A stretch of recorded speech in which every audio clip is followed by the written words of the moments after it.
there's more players than there are opportunities for professional contracts. So you have to be a cut above the rest. I don't necessarily mean that everybody's going to be like Johnny Wilkinson, but when it's a particular area in your game that's maybe keeping you from not playing, what are you doing about that? Individually, I've just asked the player to maybe give more of himself. What do we as coaches give more towards the individual? You've got to park your ego a little bit. And if you're good enough, people will talk about you quickly enough. Job satisfaction comes from seeing a player get better.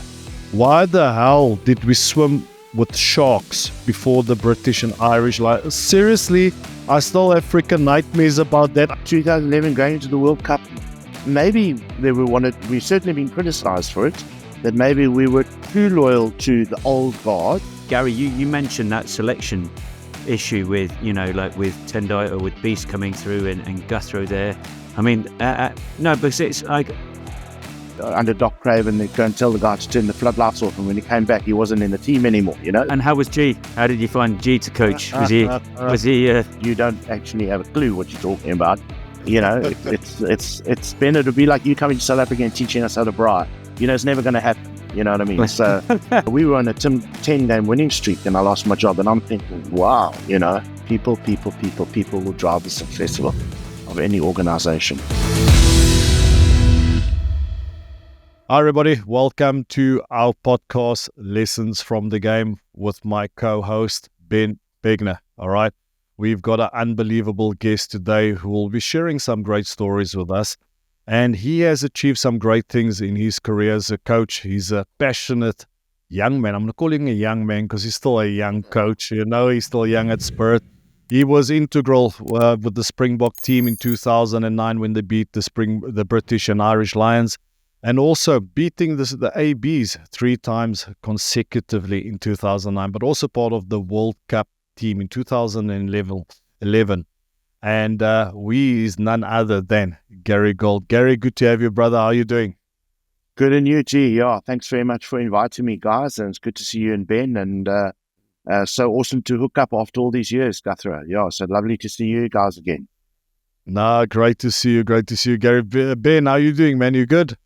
I'm good, G. Thanks, mate. Busy week, busy day today with the rugby, the Six Nations, and I was working with footballers this week, some rugby players, and been all over the place. But it's been really good. Thanks, mate. What about you? Okay, awesome. Great. We're back into training this week. We had 3 days in this week at the club, getting ready for a 3-block stint. Then a 2-week break. Then another 15 games in a row. That's going to be an interesting one.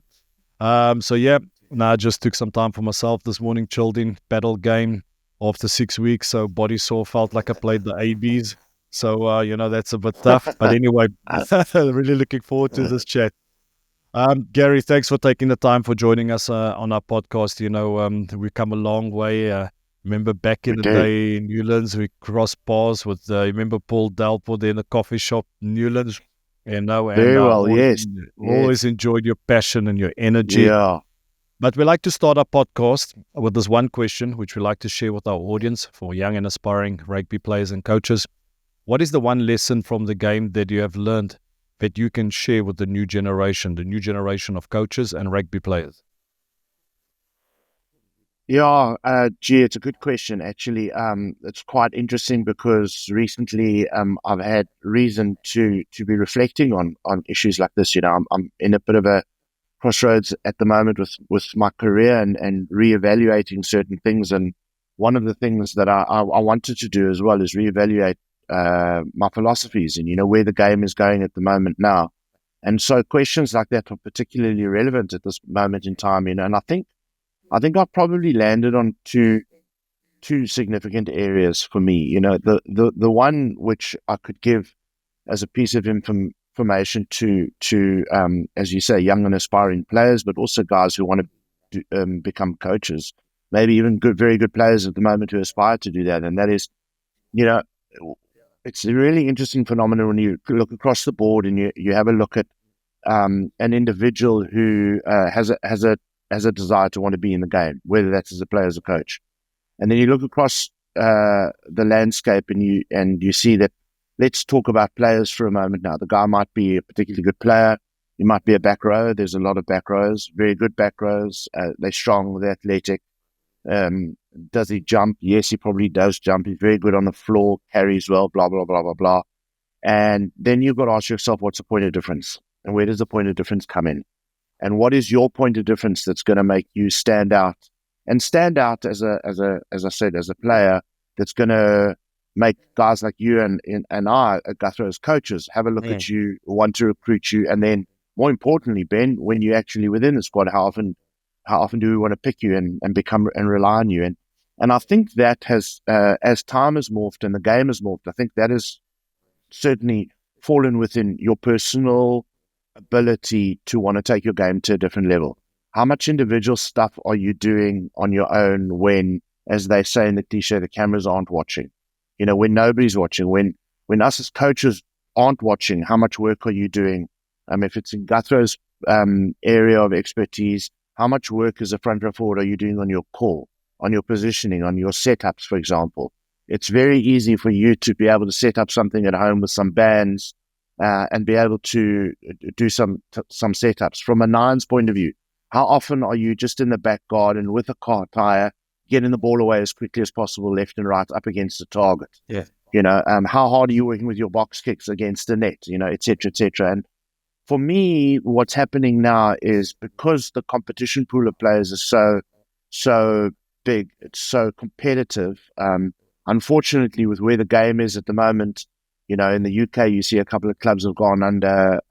There's more players than there are opportunities for professional contracts. No. So you have to be a cut above the rest, and then you marry that in with, your attitude and your demeanor towards a team sport, because that's a particularly interesting thing as well. As you can be an exquisite individual, you can have unbelievable skills within that environment. But what do you bring to the team? Now, if you're an introvert guy and you're not necessarily wanting to be loud and proud and be one of the guys in the forefront as a leader, that's fine. But do you bring that leadership in your training philosophy? Are you the first on the field or are you the last off the field? And I want to stay away from the cliche type of things. I don't necessarily mean that everybody's going to be like Johnny Wilkinson.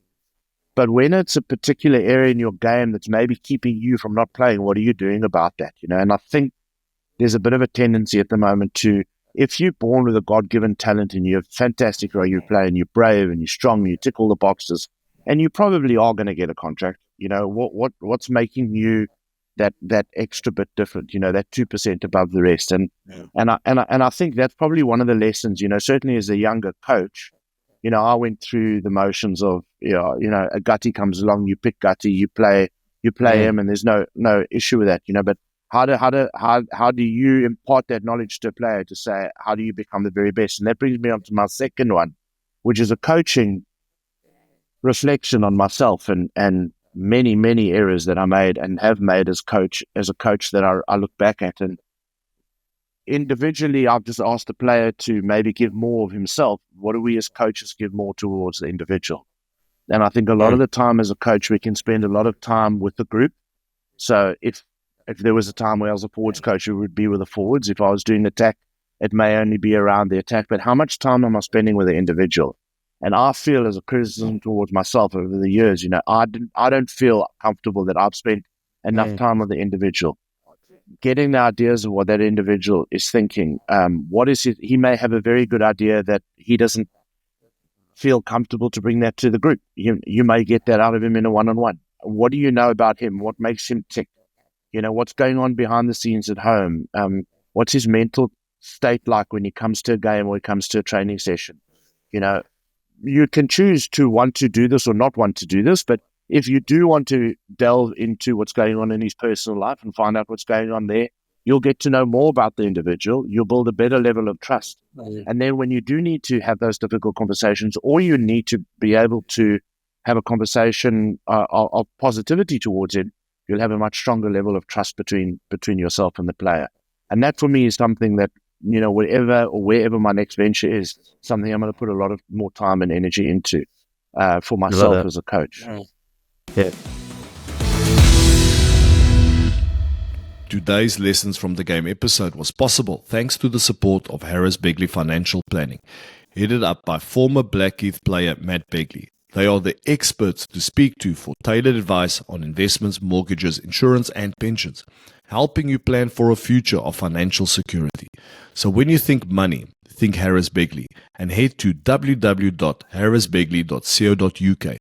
Approver Quilter Financial Services Limited and Quilter Mortgage Planning Limited, March 2025. Gary, that's brilliant. I like that what you just mentioned. Just to resume, you spoke about the point of difference, and you also spoke about what I really like is, I think, as a coach, that you're just like, okay, what can I do better? What am I doing to level up? Yeah. And you actually touched on something there, which even we as coaches, we are looking, in the elite world of rugby. We get obsessed with analysis, with analyzing the opposition. What can we be doing better? We're spending time in front of our computers. We're having all these meetings, and player relationships. That's so important. And you touch base on that. So, like you mentioned, that's something you'll be focused. I think we get so consumed, like a week flies by as a coach. You need to do this, you need to tick this box, you need to prepare for this meeting, you need to prepare for that session. But what would you say, like, if you can do things differently, how would you develop that player and coach relationship? We've noticed that over the years, players have changed, are different compared to us back in the day, what you had to deal with in 2008 till 2011. We'll deep dive into that. You have some questions you need to answer for me. But yes, I'll be the mediator. You'll be the mediator. Yeah. But, it interested me because I'm reading up a lot as well as a coach, in terms of how to communicate with players, identify what type of profile. You spoke about them, how they are at home, their mental health. But yeah, what are your thoughts on that? How would you go about developing a player relationship with the coach? I think the player relationship with the coach relationship with the player. No, the relationship between the player and the coach, if I can. I think for me, Gatti, and again, it's just my personal opinion, is I would start from a position of formality. And what I mean by that is I'd actually have a consistent document, or whatever you want to call it. You may call it KPIs. I might call it a performance development plan. Whatever you call it, I would start with some form of formality. So I would have something that firstly is consistent across all players. So every player within the group knows that you're both going to be covering off the same document or worksheet or whatever it is. The reason why that's important is because you want to expel any fears of bias. You don't want one player to think that your one-on-one was a coffee with me for 10 minutes at the local coffee shop, but my one-on-one with him was a beer for 3 hours that evening, and we ended up actually becoming friends of it. You want to just keep a formal, official relationship initially. If that forms into a friendship, I personally don't have an issue with that. I know there's guys who've written and studied about that who say you should keep that separate. I'm not quite sure about that. But I think that if you start off with a level of formality and you're going to go through a performance development plan, for use of a better terminology, where I'm going to sit down with the player, I'm going to say, where do you think you're playing well? What do you think you're doing well? Where do you think you can improve? And then I'll share my views with that on you as well. Yes. For me, again, ultimately, I never played at your guys' level. Remember, I wasn't a test Springbok like Gurthro. I didn't win Super Rugby Championship with arguably the best domestic team in the 2000s that ever played. So which is a benefit for me as a coach, is because I don't rely on my playing expertise, which can sometimes become a little bit of can be a bit of a crutch for some players. I just rely on the facts. So I want to sit down with the player and I want to say, this is exactly what I've seen you do in the game. Here's how I'm corroborating that with the data, or the facts. I don't like the word data or stats. I like facts. And then sit down and have the video session with the guy and show him what you're talking about. Let him talk to you about what he wants to get across to you. And then there's an even playing field. Then you're talking from facts and he's talking from facts. There's no emotions in the equation. You're quite literally sitting with an employee, to all intent and purposes, and you're having a review with him on his performance. Again, you're coming from a point where we're very lucky within the professional game. The guy is good enough already. All right, you're not going like in the school teacher. You're not going to the principal's office because you've done something wrong. you're sitting with a coach because you want to get better as a coach. I want to build a better relationship with you as a player, and I want to see you get better as a player. So that if you're coming from that premise and you understand that, then the review that you're doing, it's not a personal thing. I couldn't really, it doesn't affect me if Gurthro's cleaning ability at the breakdown is good enough or not good enough. I'm just going to share that as a fact with him. But I will have the conversation with him and say to him, that's the reason potentially why this other guy's playing and you're not playing, because in your role, for the needs of our team and the way we want to play the game, these are the specifics that you're not doing well enough according to what us as a coaching group or the head coach or myself as the head coach or whatever it is, what we require. Whether we're right or wrong, that's another debate. But at least the players get to know where you stand and you then clear the air from that point of view. I love that. Gary, you just mentioned something brilliant there, and you weren't a well-known former player, and I think, correct me if I'm wrong, did you start in sports marketing, or were you at the Stormers as a marketing guy, and then you suddenly, you got an opportunity to go from, how did you go from being a marketing guy to being assistant coach of the Springboks? That's an incredible story for aspiring coaches out there. Yeah, I remember I was still lucky or unlucky, whichever way you want to look at it, to still be playing in the amateur era. So I played 13 years of rugby, which we call club rugby here. Didn't get to play provincial rugby, which was in South Africa in those days was a real big deal. Because we were in isolation, so there was very little international rugby. And so I was on the rugby scene, so to speak. I was playing. And then in 1997, I beg your pardon, I got an injury and I couldn't play, and it was halfway through the season, and so I helped out the club that I was playing at the time, which is Villages down in Cape Town, and I helped out a couple of the lower teams. So I started coaching as a bit of a passion project, really, while I was running my sports marketing company. And it just so happened that it morphed into the fact that one of the projects we were doing as a sports marketing company was working with the Stormers, and we were doing their off-field campaign. But I was still coaching in the evenings at club rugby, and that's sort of how the whole thing then morphed together. And I got a friend of mine who had moved down from the Free State to come and play for Stormers in Western Province, and we formed a friendship, and he was the one who went to London Irish and took me with him, because he came down to do some stuff with us at the club, which was Brendan Venter. And so, I built a relationship with him. So it sort of morphed into being, and it helped that I came from a rugby background, that we did the marketing, because I understood the needs of the players and I didn't have unrealistic expectations of the players, because I had a rugby background, and it helped from a coaching point of view because I had a business background as well. So, and a lot of luck, which you do need, unfortunately. You need a lot of luck in this game. Yeah. I just one follow-up question, I guess, for our aspiring coaches that are listening.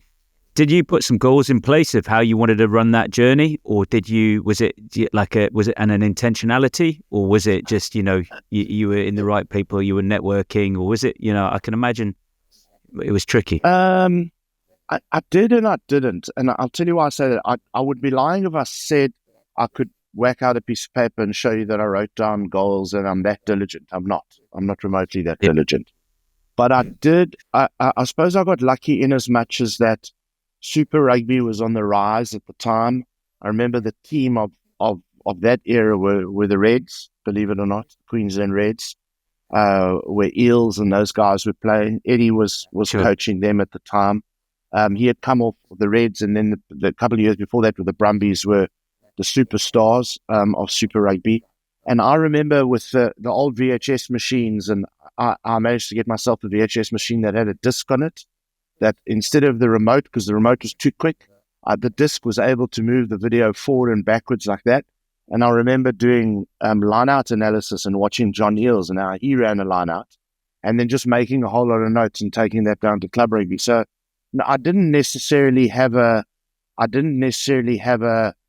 plan, as in saying, yes, I think this is where I'd like to aspire to go. But I thought, even at that level, at that stage, I was coaching the first team at Villages, and at that level, I thought, well, what can be the edge? What can be the edge? And can we get a video? Can we do something different? And then video analysis was a big thing for me. And I suppose maybe I'm a bit of a geek, and I do enjoy computers, and I love the software, and I love that kind of stuff. But I think the thing for me was more, why would we not use this technology if it could make us better as a team? Why would we not? Why would we not want to do it? And I didn't care if it was an A4 piece of paper making some notes and from videos. And in those days, it was really difficult to clip videos. I didn't have any facility to do that, so you would look on the video machine and see it was like 034.35, and you'd fast forward the machine to that and say, watch this line out. But it was a good way because it was very labor intensive, but you learned the hard way that way. It's funny because you talk about just now about the players having a point of difference and understanding your strength, and you just described one as a coach. That became your point of difference, and you identified that, and then were able to turn it into a super strength to give you that opportunity. That's awesome. And just again, it's not winning favors; it's just winning credibility with players. That's a critical thing for me as well. Is those conversations that you'll have as a one-on-one. I remember Gutty will remember as well.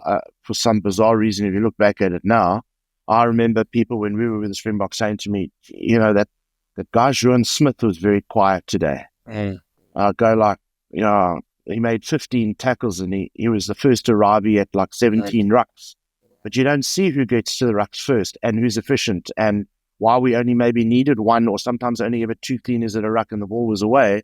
That's not necessarily the sexy things you see, So again, if you do that work and you sit down with a player, and now I'm sitting with a Gurthro, for example, and you say that he knows he's done it, but he doesn't necessarily feel, as a Lucette prop, he's been given the credit that he deserves. You know what I mean? So it's about, again, I stay away from the cliches and the respect you want to earn from people. Yes, you want to do that.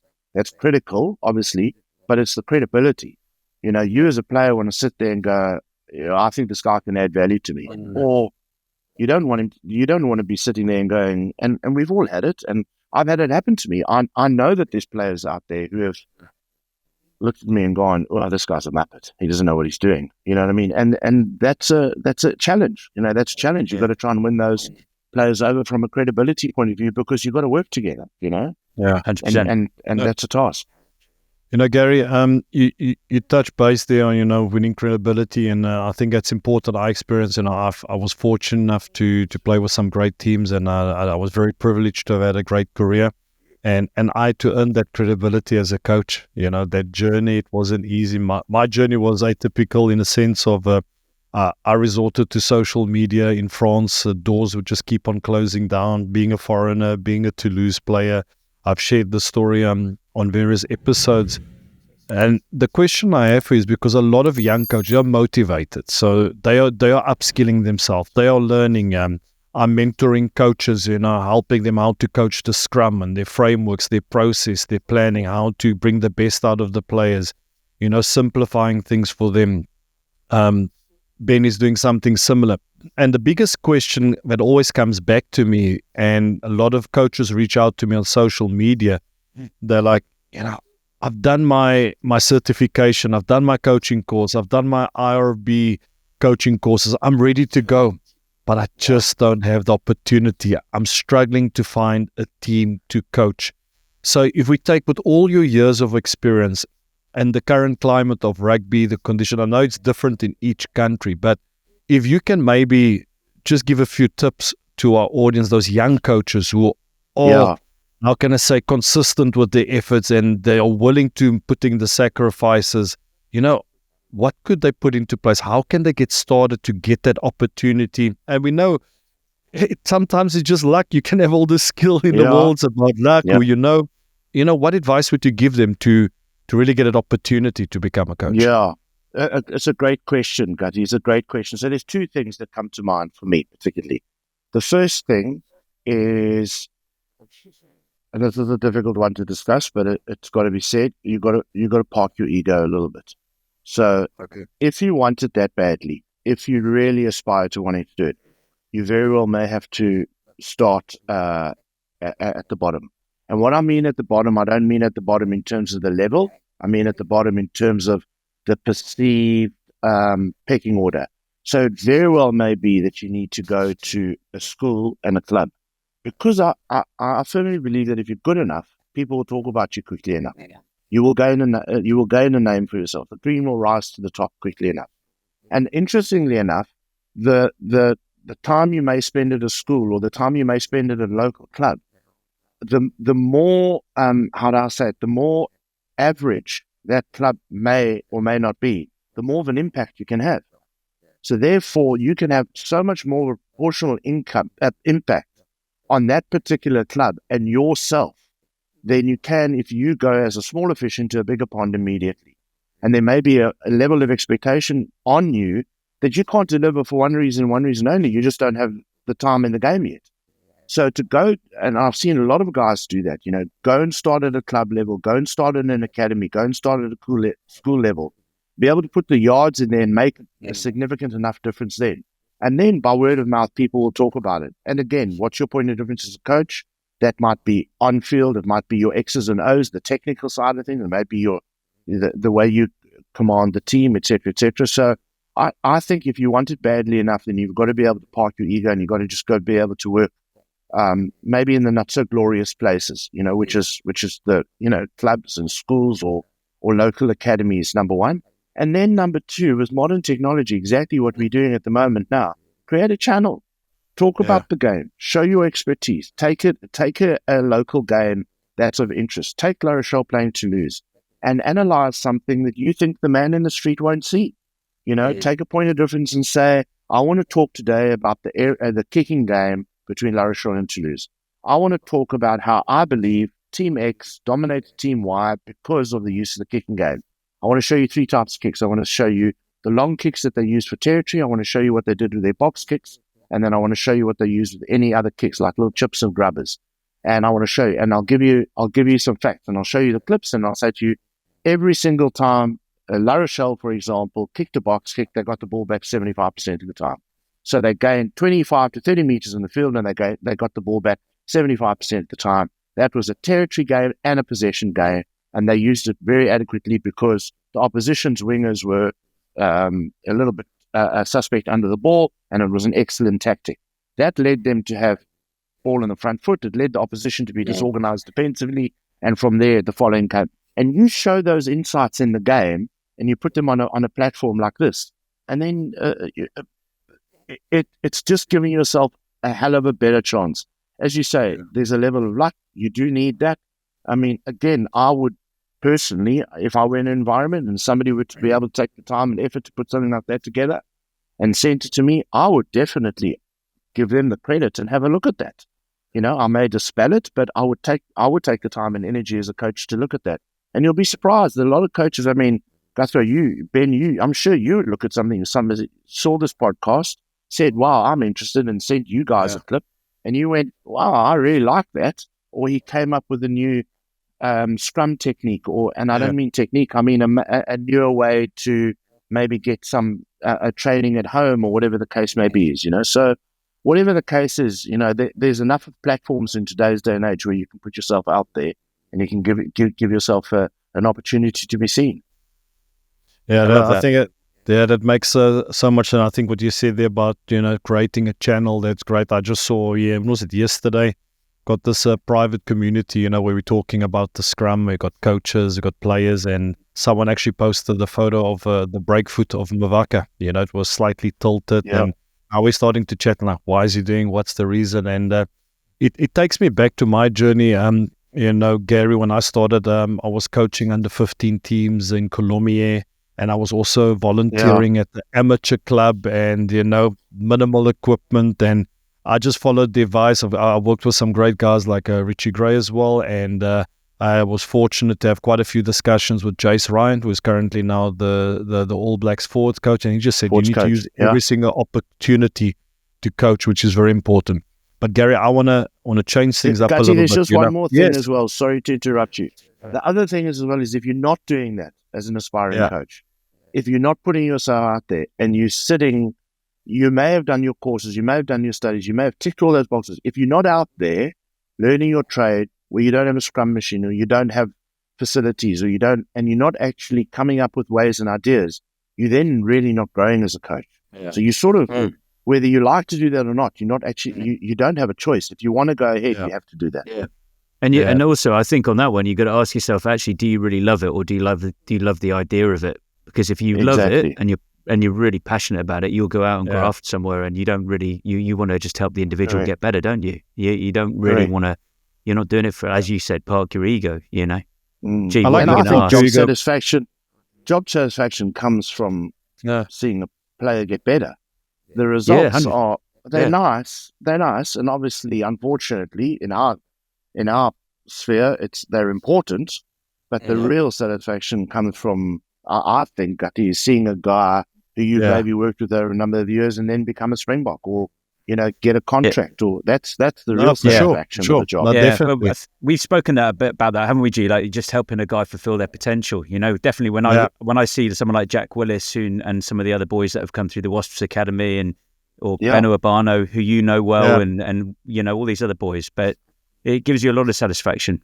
No, G, for sure. Very much. No. We're actually leading into a different topic, which is great. Actually, it's brilliant. It's a conversation at the end of the day. Gary, we try to keep this going. That's perfect, Ben. Talking with you spoke about as well. Before I get to my question, that satisfaction. I love it. You see a guy, he gets called up to the national team. He played a part, and you see a guy that started in National 2, he goes to Pro D2 in France, and then signs his first top 14. And like 3 years ago, you work with that player. He did one of your mentorship programs. There, that's brilliant. So that's awesome. But Gary, my serious question is, and now it's time for you to be honest, okay? Yeah. Why the hell did we swim with sharks before the British and Irish? Seriously, I still have freaking nightmares about that. I still remember we were diving down, and I was fine. I remember myself and Beast. We were sitting on the boat, and Beast I'm not doing this. I'm like, Beast, I'm not doing. If you stay on the boat, I stay on the boat. And then Beast went in, and I was like, I was the only guy sitting on the boat. I had to go in, and I got the strength, and I went down. And when I saw all those sharks, I just freaked. I'm like, oh, I need to get out of here. I got back on the boat. But so tell me, from a coaching point of view, what was the reason for that? I'm going to have to blame Dickie and Lee on that one, 100%. I had nothing to do with it. Dickie had an idea to do a team building thing, and he came up with that idea. I think the person who was the most frightened, more than you, Gutty, was Peter. I mean, the poor coach. I don't think he had swum very much, let alone been in the sea with sharks. So, no, he didn't enjoy that very much. Was it in Fransburg or something?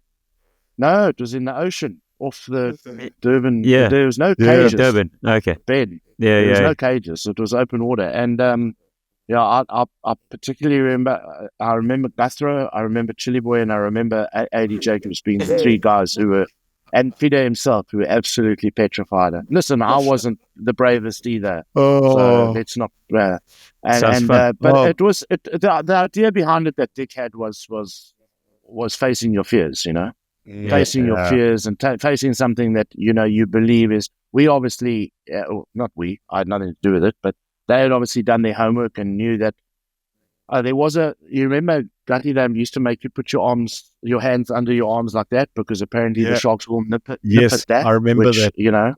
So I'm thinking, well, if he's going to nip at my hand, he might have a go at my nose or something like that as well. But they pretty much had enough evidence to know that there was never going to be mortal danger. I wouldn't think, but the perception sometimes, a lot of the time, is bigger than the reality. And it was about overcoming. The incoming British and Irish Lions was a big deal, Ben, as I'm sure you can understand, being a good, solid British and Irish Lions supporter.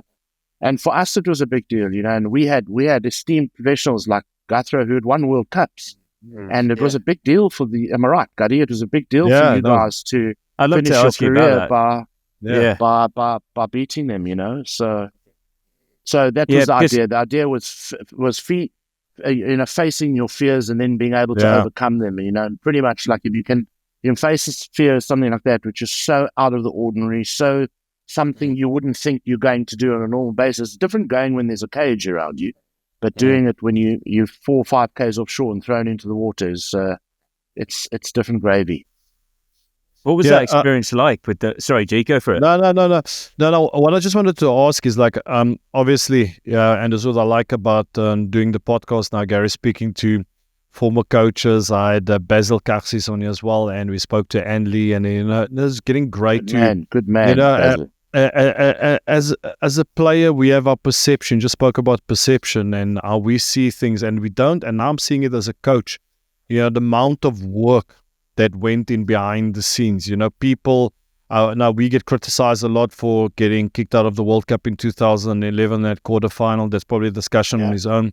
But people forget what we achieved in 2009, winning the British and Irish series, and also winning the All Blacks 3 times around 2009. So I think my biggest question for you guys as coaches back then in 2000, I know we had some great players, but you can have the best players in the world, but if you don't have structure, in terms of what was your guys' strategy back then to help us prepare for that series? Because that was massive 2009. That was, the pressure was on. And even to have a gutsy decision, bringing Mornay staying on to get that penalty, just take us a bit behind the scenes in terms of how you guys prepared for that British and I, without giving away too much secrets, obviously. No, I don't think there's that many secrets, that haven't necessarily been spoken about, Gutty. But I think, interestingly enough, there was no silver bullet. There was no unbelievable plan. I mean, I can't be giving you any BS now, because you were involved in the whole build up and everything, and you would have remembered if there was a massive change in game plan. I think for me the key difference and one of the things that I feel a guy like Peter maybe didn't get enough credit for, again, because very many people saw that the outward exterior of Peter de Villiers in the press conferences, et cetera, and didn't maybe know what the guy was behind the scenes. I often feel the same with a guy like Eddie. I mean, it's clear that Eddie Jones doesn't like the media, but you often see the exterior of him. I'd love to know what the inner workings, because he's clearly a very bright man and a very good coach. And one of the things where Peter was excellent was tapping into you guys. He said, there's no ways we can take a team that was 50% made up of a double Super Rugby winning team, and then 80% of the group was World Cup winners in 2007, and then the other guys that we were bringing in, the youngsters that Peter wanted to give an opportunity to, were really outstanding rugby players, and we're going to follow the lead of the senior guys. If you go through the spine of the team in 2009, you had, I'm not going to mention all the Bulls players, because 50% of the team were the Bulls players and 50% were pretty much the Sharks players, and then you had a Jean Smith or a Skulkberg or a Jean de Villiers or Jacques Ferry thrown in, but basically the bulk of the squad were these two teams who had met in the Super Rugby final in 2007, and so you had a vast experience, and you also had 4 or 5 Super Rugby captains within your squad. So to sit down and be able to pick the brains of these senior guys, talk about what you believe worked, what you believe didn't work, was actually really what the philosophy was around that. It wasn't a young team that didn't have a lot of joint experience and cohesion. We had huge cohesion within the team. So it was almost for us to mess it up, if anything.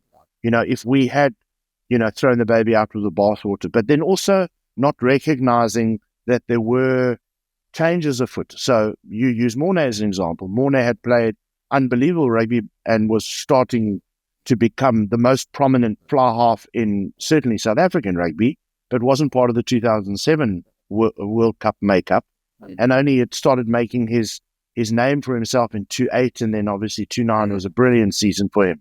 So it was mad that we didn't want to include him, but he fitted in so well because he had Gurthro and Victor and Bakkies and Pierre, and he had all those guys in front of him who he had played with. He had Ferry, who was his halfback partner at the Bulls, and he had Vainant, who is his centre partner outside him. So, you were putting him to an organization where he was really comfortable with and just swapping the color of your jersey. So, and there were a couple of players that we brought through, at that time.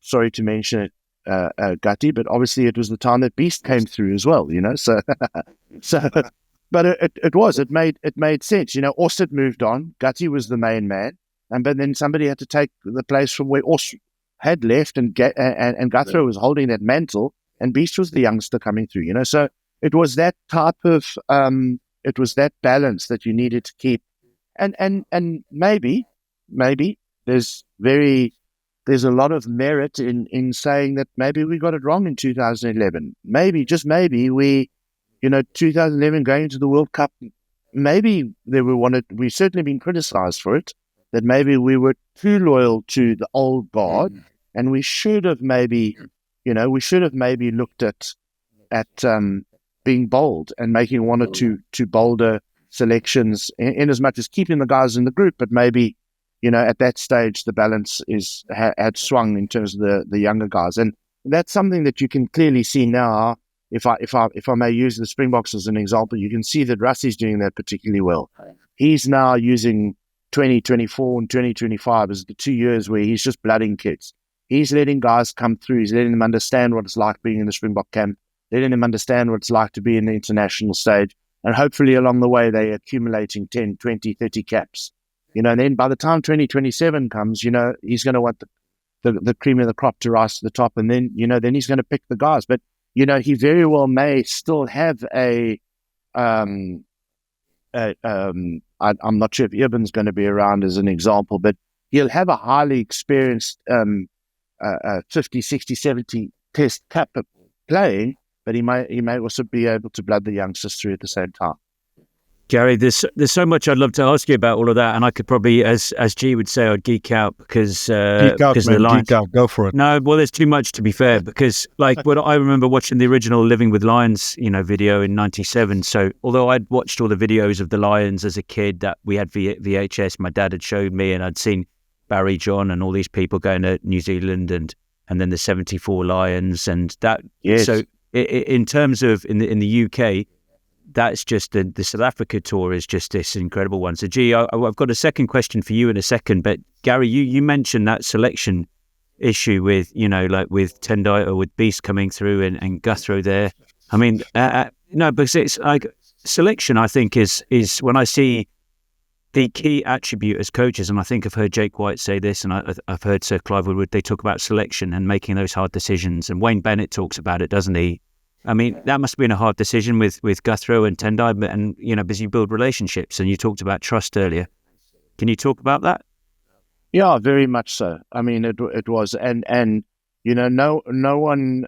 If we touch back to the younger coach and making the bold decisions, and maybe having to park your ego and go do work at a young club. One of the other big lessons why you maybe need to coach at that level at some stage is you have to teach yourself to have those tough conversations.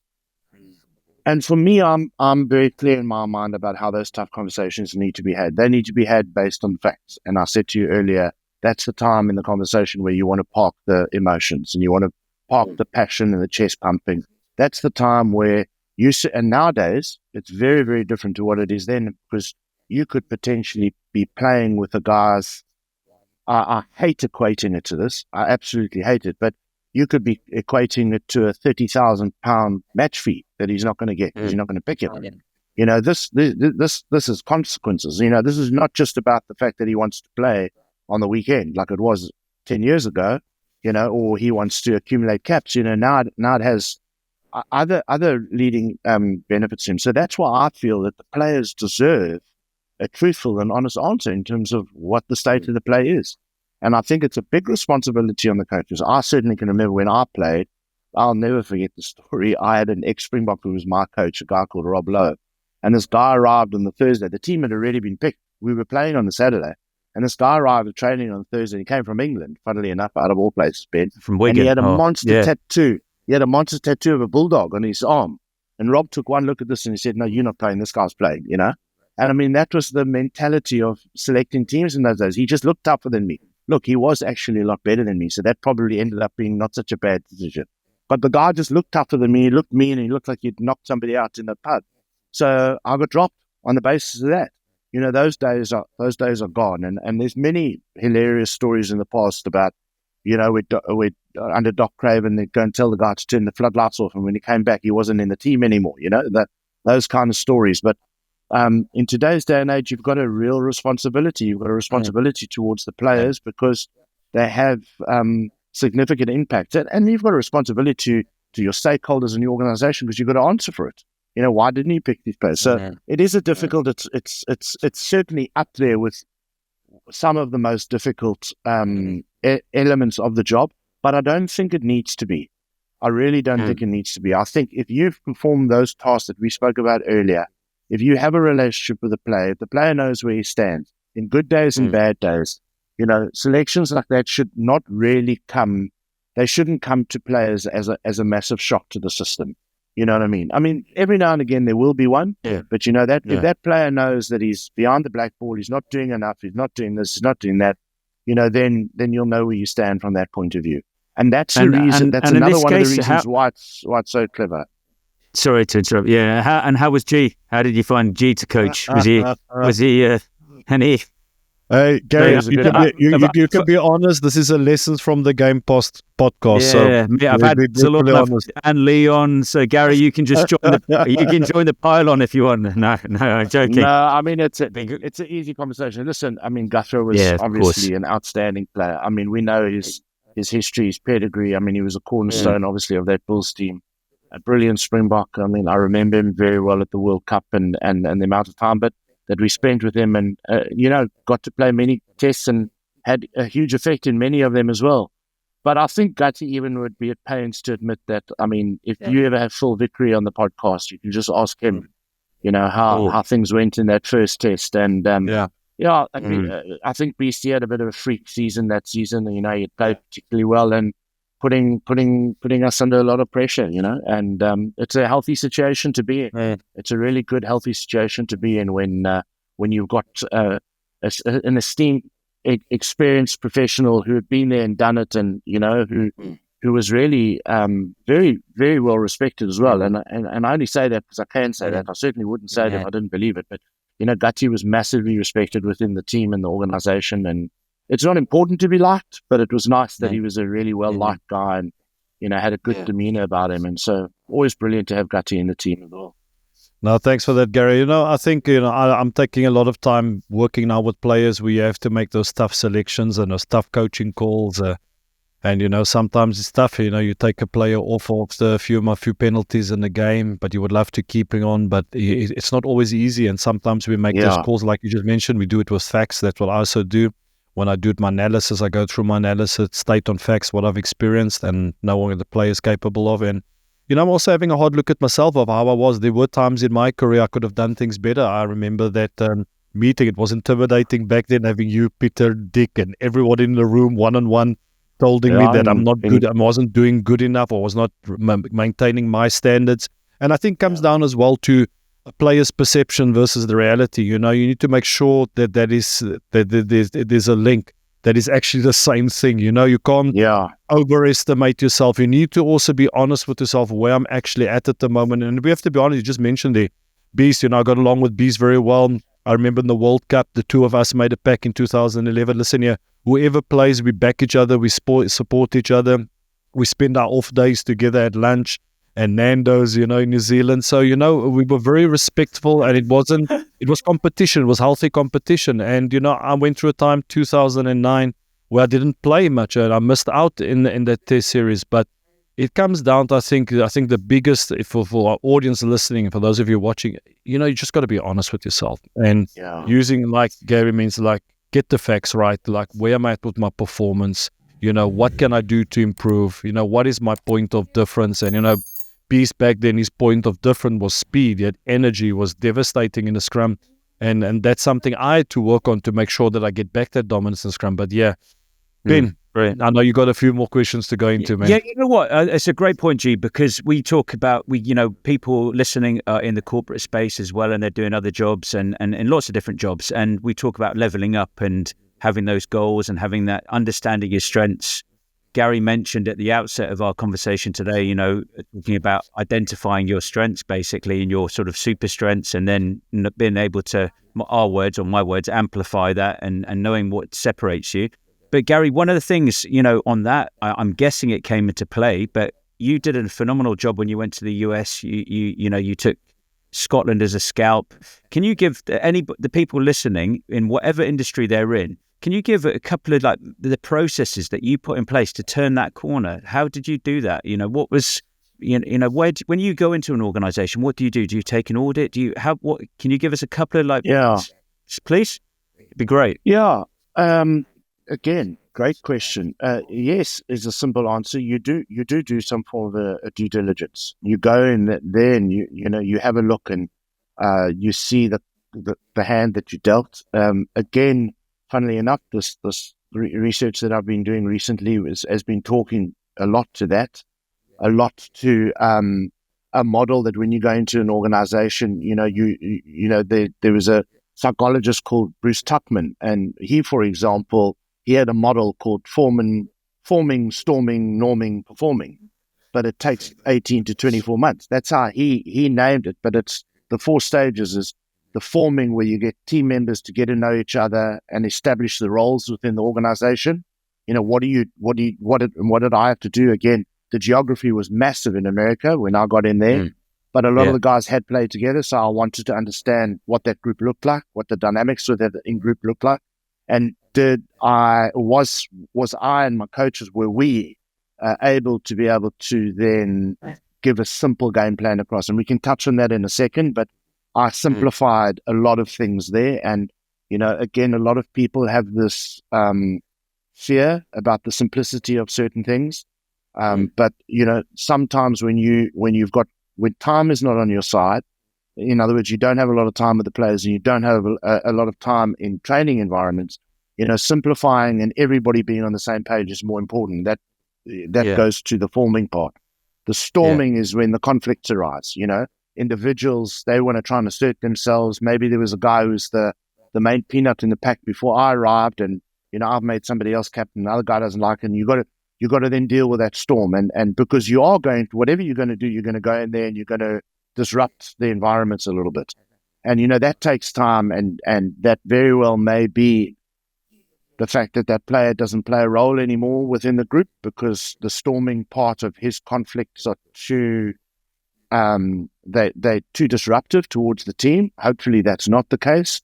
Or you then sit down and have the tough conversations during the storming part. And then the norming part is when the team then starts to develop, and hopefully what happens there. And we were very lucky as well, Ben, because we put in these processes, and this is where it's really hard. And I use the English Premier League football as an example, because if you don't get immediate results, there's this perception that everything's not working. But then hopefully the norming refers to the norms, where you start creating a normal environment of trust. And the simple game plan then gave us results. I remember we beat Argentina in our very first game in LA, and only just 14-10, but it meant that, I could then go away on the Monday morning and I could say to them, guys, we literally only had 3 starter plays, and all we did is focus on doing them correctly. It didn't matter if they knew it was coming.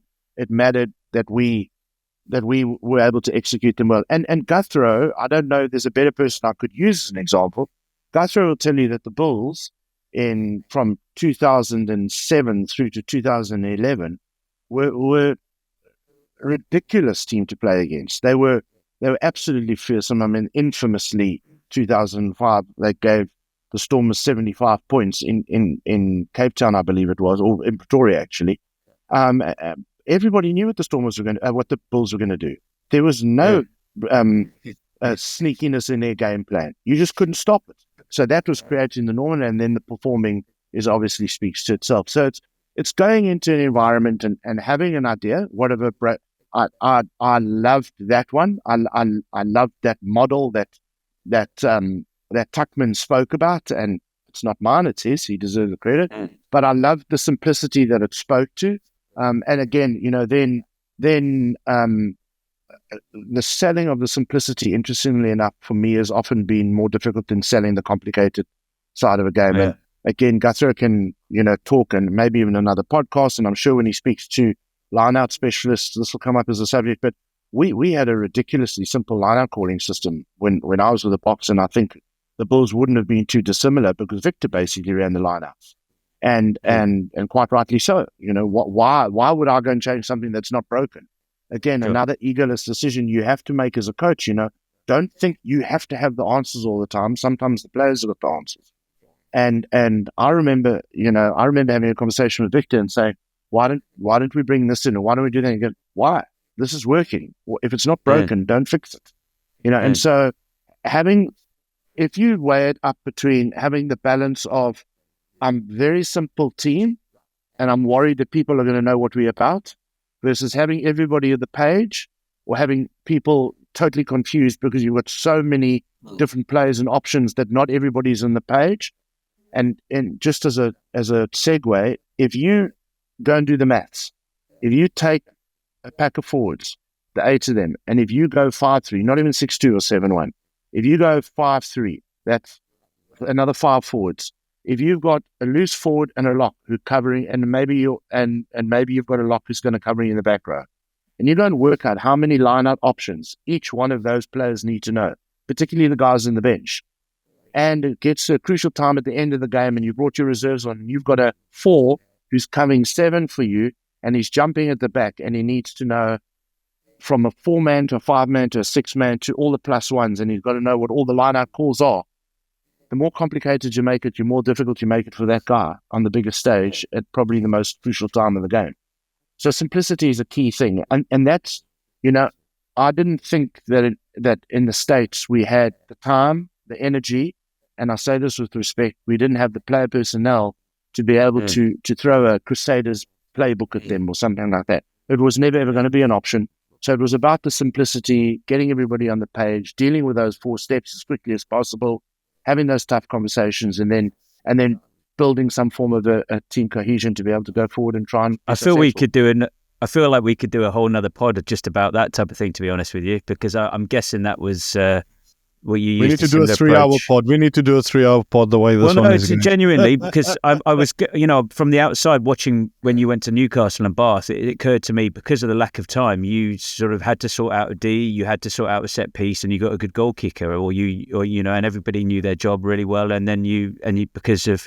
But as I said, we could talk I could ask these questions a bit longer. Gee, what were you going to say there, mate? No, honestly, Gary, I just, this is one of the reasons that we wanted to start this podcast. We didn't want to do a copy and paste of other podcasts that exist, having these coaches on, and then kind of like just talking, but like you're really deep diving into a lot of integral parts of the game, which is brilliant. And, you've broken it down. And I think and I want to commend you as well. You spent 4 years, I think 4 or 5 years with the US Rugby. We spoke about the professional game when we spoke before we jumped on the pod. Whether you're South Africa, France, or the All Blacks, Australia, you got all these resources. You got this pool of players, and I need to commend you for your commitment. That you just spoke about the player personnel, so you have to focus on developing, keeping it simple. And I think that's where sometimes and coaches we constantly want to change things to keep things upbeat, or we want to go put more into detail, and sometimes it's not what the players need. And I think that's very important. What do you need to do in order to perform? And that's some sound advice that you shared there. But we've spoken a lot of good stuff, man. But I want to just dive. I know you got a few minutes before you need to go. You've coached all over the board. International level. With the Springboks, US, but then it was a period after 2011. You worked with different clubs. And when I had a look at it, it was with Kobe Steelers, it was with Boks, it was the Sharks, with Bulls, etc. And that must have been, tough as a coach, constantly changing an environment. And, Ben just touched based on it in terms of creating those relationships. But in that period, is there anything that stands out and something that you can share with us, where it was genuinely a tough period for you, where it was really hard, There were times, it was a massive setback, and what did you do to get through it? And what advice can you give to coaches as well, or to anyone in general? When those setbacks happen, how can you keep on moving forward? Yeah. Again, I think probably, this the stuff that I've been chatting about earlier, that's probably one of the areas that I've probably had to spend the most time focusing on and answering those questions myself. Again, when we were talking about the coaching thing a little bit earlier, and we were talking about the interaction with the players, and Gurthro, you were talking about your experience with having to drop players and stuff, or making a decision with a substitution. Sometimes it's actually okay to say, I got it wrong.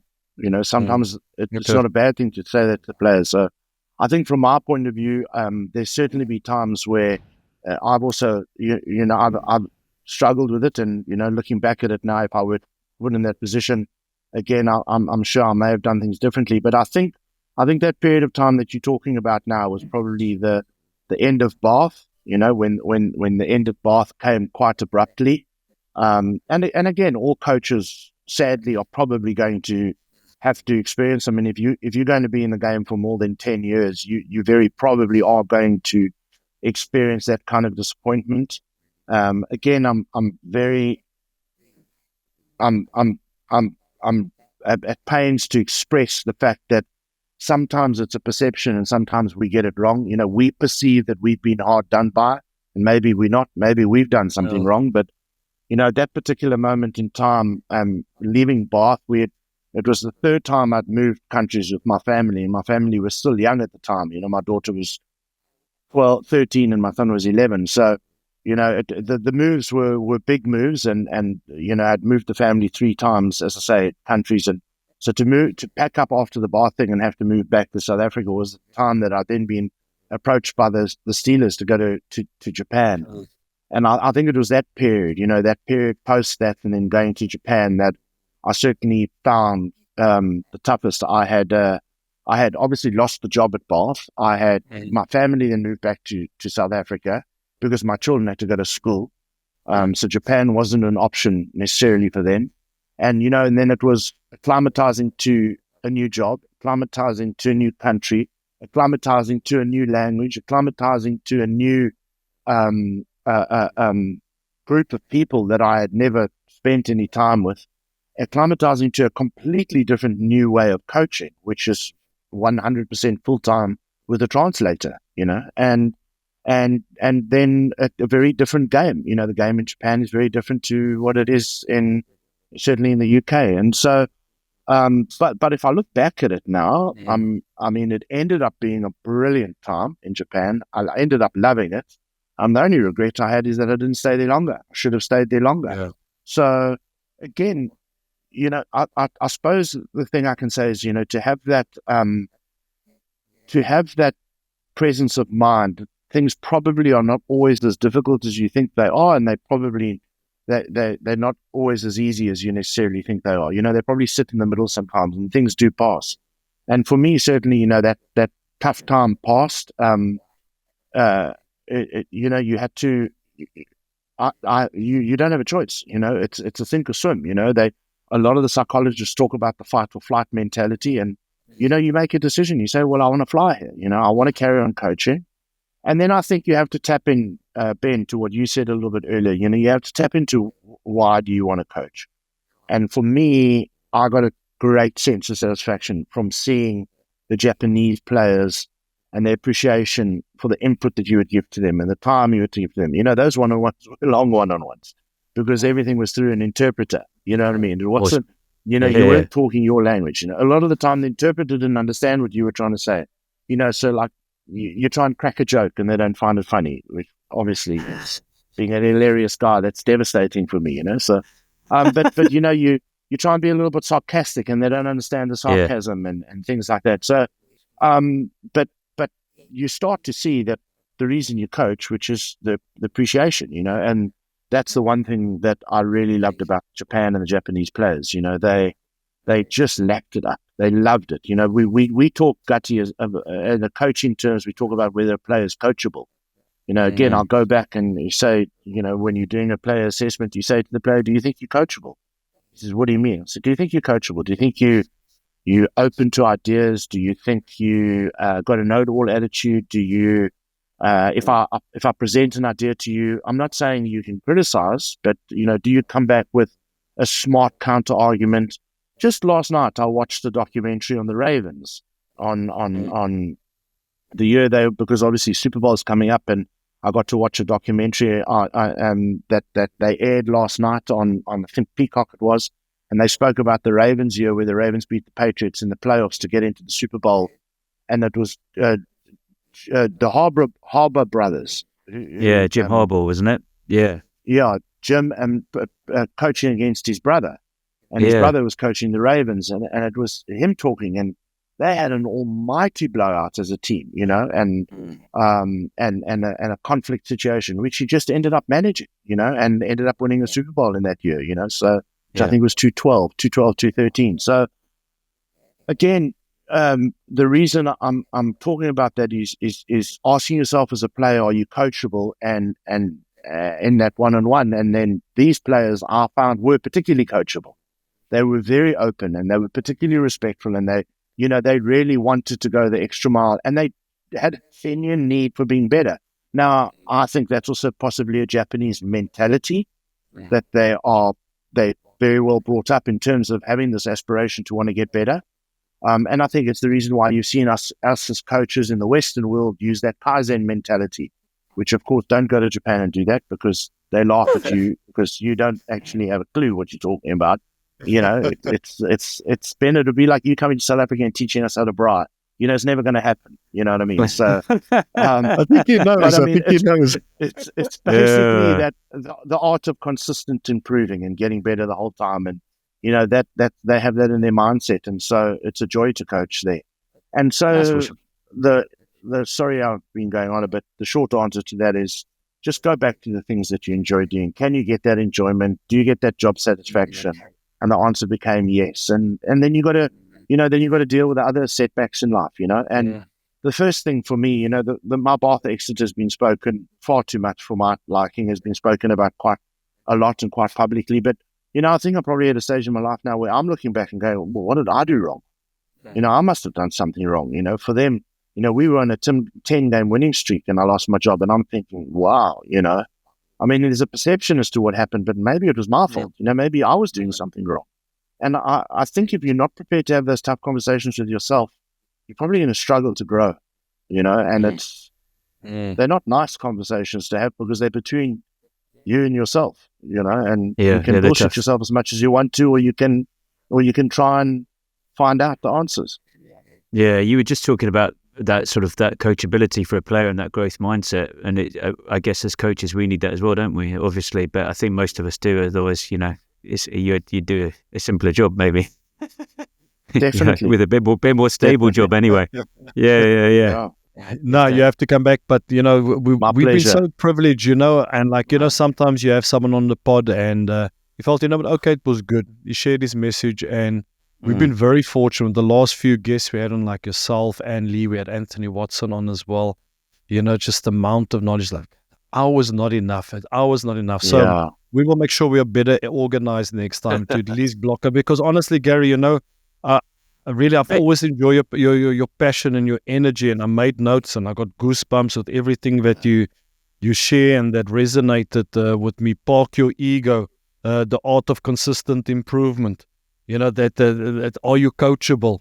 You know all those things, and it's just, you know, having an ability to that humility, your point of difference. What are you doing for your team? There's so much stuff in there, and what I liked as well, what you shared when you're speaking to a player, you know, working with facts, having that formality, having that worksheet. There's so many great things, but man, I can go on, and you know, this has given me energy. You know, I was supposed to take a few hours off this afternoon, but I'm definitely going to be grafting now after this pod. But I do know my man Ben has got a last question for you. Yeah, Gary, we always ask, you know, what is the one lesson that you've taken from rugby that you use in your life every day, or, you know, that's been integral to you?